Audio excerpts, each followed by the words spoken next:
Hello and welcome to Gabbett Media. I'm Grant Abbott and today I'm looking at the VEIKK A15 graphics tablet. It's coming in at around £43, so it's a pretty good price and I quite like it. I'm going to review it against the other graphics tablets around the same price range and above and see what we think. So first of all, in the box you get this nice VEIKK tablet, of course, so I'll put it a bit closer to the camera. Let me see if I can get it reasonably close. And you can see it's got lots of buttons down the side, down the side here. And it's got the wheel thing, which is kind of cool. To be fair, I very rarely use buttons on the graphics tablet. I do on my Mobile Studio Pro because I'm carrying that around and it's nice to use that without a keyboard. But generally speaking, I have my keyboard here and I'm drawing on my tablet just there. So it's very rare, I think, that you'll use those unless you're strapped for space on your Surface or something like that perhaps. But it is quite nice. They've got 12 different programmable buttons this time, and that is a difference from the other versions of, I think it was the VEIKK A30 and the VEIKK A50. It was a bit dubious as to whether you could program the buttons, but I have programmed the buttons on this one, which is really helpful. On the other ones you could program the buttons on the pen, and the pen, there we go. It's a pretty basic pen, a little bit squishy. But it's a bit of a preference thing that I prefer my pens quite stiff, but this is just a bit more squishy than the Wacom pens, for example. It's less squishy than something like the XP pen, so if that makes a difference to you, I feel it does. I feel these are better than XP and Wacom is better than this. It's got two programmable buttons there, programmable buttons there as well, and that's really important, I feel. So when I'm drawing, I can press that button for middle click, especially if you're using something like Blender. You want to be able to use that button for middle click so you can move around your object, draw, move around your object. Also in Photoshop, I like to put that button as the space bar so I can move around my canvas and draw, and move around my canvas and draw. It's just that bit quicker, especially in Blender. Holding down the Alt key and other things as your middle mouse button just gets a little bit confusing with all those keys pressed, so it's nice to be able to program this, and you can on the other VEIKK models as well. It is, let's just see if I'm going through my points well. So the drivers, they worked straight away, that was nice, but do make sure you've uninstalled any other graphics tablet drivers that you have on there. So I had to uninstall my Wacom drivers and install this. Worked absolutely fine after a restart, of course, but that's what you'd expect. It's quite responsive. It's pretty comfortable. It's quite thin, you see, so it's less than a centimetre thick. So generally, it's that bit there that's always a problem when you are drawing. And Wacom tend to have a sort of slopey bit on some of their more expensive tablets anyway, which is a bit more comfortable to use. But I didn't find this too bad, and I was using it for about half an hour or so to test it, and that was absolutely fine. It's nicer with a glove on as well, to be honest, and it does come, I ought to say, it comes with a glove as well, and which I do prefer to use a graphics tablet with a glove. Just your wrist will slide across it and it will make your graphics tablet less mucky. You've got your little pen holder as well, which is quite nice really, I quite like that. I like these aspects of the VEIKK. The Huion doesn't tend to have them, although it hasn't got a pen holder that you can put it on your desk, whereas Huion usually do. I should mention Yuji as well, that's another brand that's common, and they're all around the same price range. And to be fair, in terms of response times and the build quality and everything like that, they're pretty similar. There's not much between them, so really you're just looking at price, and things like the feel of the pen nib is what you're sort of getting used to. USB-C, so whether that makes much of a difference, it makes it slightly easier I suppose, but it's not a big deal to me, but they sort of advertise it as a big deal. And you get this funny disc thing, which is basically points you in the direction of the drivers, but it doesn't make much difference. And it does come with a sort of a nib replacement, several nibs to replace, and you can take the nibs off as well. So yeah, drivers work straight away. It's good and responsive. I found it was possibly, it's difficult to say because there's such minute margins with these things, but possibly a bit more responsive than the Huion and the XP pen, possibly. It's very difficult without having them right next to each other and using them, and even then it would be hard to notice, so it's not really a big deal.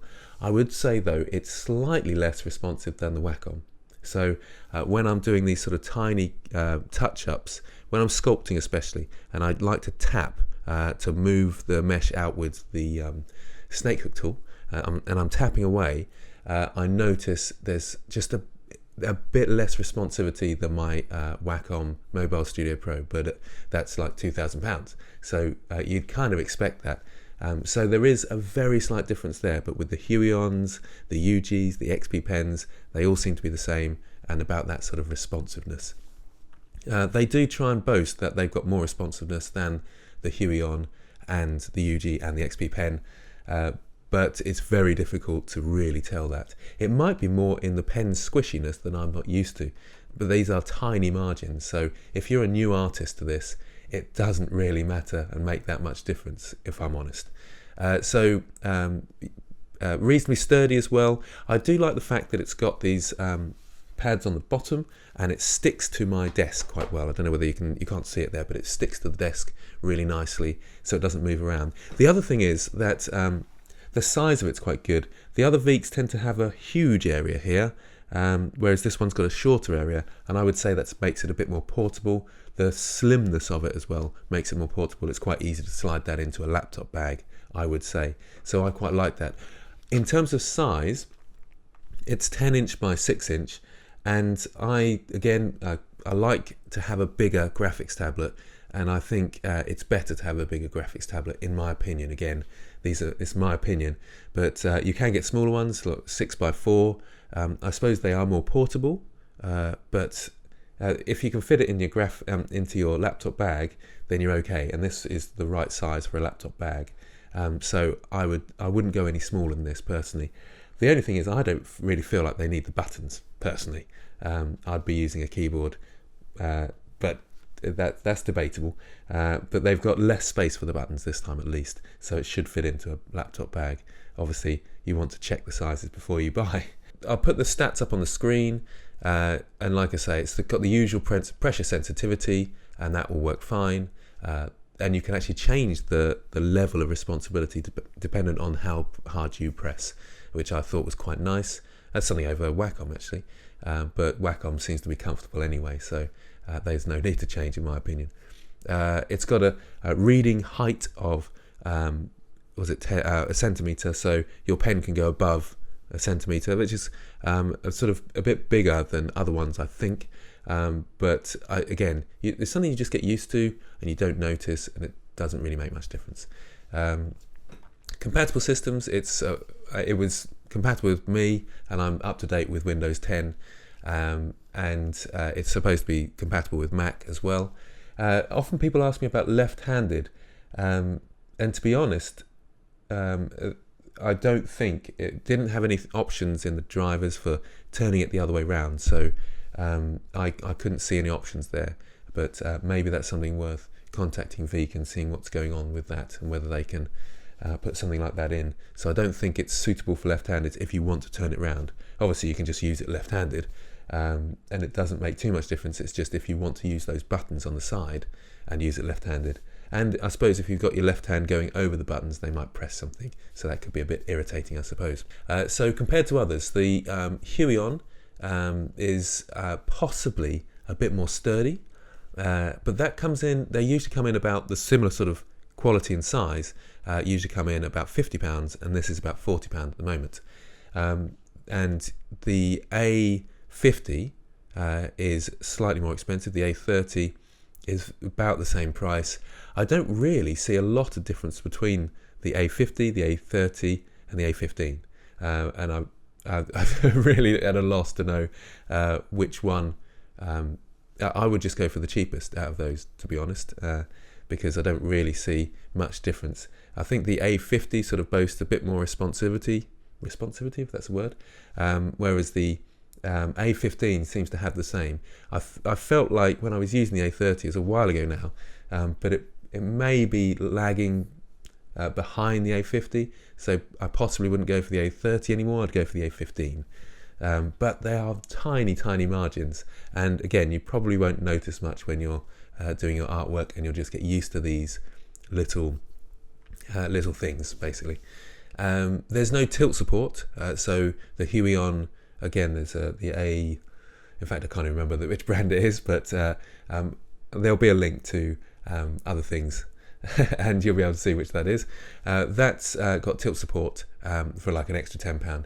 So you might be a graphic designer and want your tilt support to use that on certain brushes, but it is only certain brushes. I very rarely notice that I'm using tilt support, really, very rarely use it. I would say the Wacom is still marginally better, but you're looking at about £70 for the equivalent size, whereas this is £40. So there's quite a big jump in price, I would say. But generally, VEIKK and Huion are around the same. I find XP Pen is a little bit lower quality. Again, that's just my opinion. And it's actually slightly more money as well. It's about £50 for the XP Pen. So I'd rather go for the VEIKK or the Huion. I forgot to look up UG is the other brand that you might want to look at for prices. But to be honest, I would say it's more about just finding the right price for you. They're all very similar. This is a good graphics tablet, well worth it, and I would recommend it. It seems to be the best priced at the moment, so maybe this is the one to go for. On other news, well done to the competition winners on the Deadly competition there. Very well done to both of you. And the current competition is historic. Do join the Discord server for details on that, and that's on how to enter as well. As another point, it's probably worth looking at the comments below and seeing what other people are saying about the VEIKK brand and maybe other graphics tablets, and then you can get an idea, hopefully, about the brand before you buy. And do check the prices in different places. GearBest, the people that sent me this, I'll put the links in the description, of course. They seem very competitive prices, but I don't know really much about their customer service and things like that because I haven't actually dealt with them as a customer. They just send me these things. So you'll be supporting me if you click on those links, so thank you very much. And I think that's probably enough for me, so I will see you next time.